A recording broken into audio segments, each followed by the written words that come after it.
तर प्रत्येकाचं स्वप्न असतं की आपल्या गावी एक छानसं सुंदर असं घर असावं आणि तसं स्वप्न माझं पण आहे आणि आम्ही तेच स्वप्न पूर्तता करण्यासाठी गावी आलो होतो आणि गावाला एक छोटंसं घर बांधण्याचा प्लॅन चालू आहे.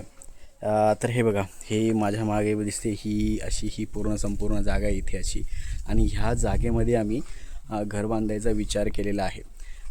इथे जी झाडं आहेत ते न तोडता, कारण आपल्या वाडावडिलांपासून बांधलेली ही झाडं आहे तर ती न तोडता काय करता येईल, कशा पद्धतीने करता येईल असा प्लॅन चालू आहे. हे बघा, इथे माझ्या मागे पण जागा दिसत असेल.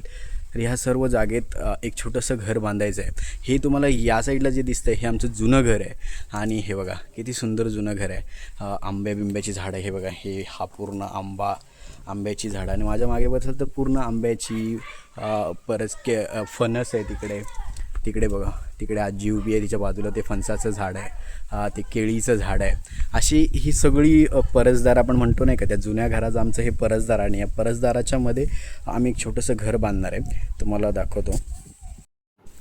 तर हा बघा, हा संपूर्ण आजूबाजूचा परिसर आहे. एक सुंदर असा हराभरा आपण म्हणू शकतो की संपूर्ण झाडांनी नटलेला असा, म्हणजे बघायला पण किती सुंदर वाटतं बघा. आजूबाजूचं जे वातावरण ते पाहिलं तरीसुद्धा मन अगदी मोहून जातं. असा तो व्ह्यू होता.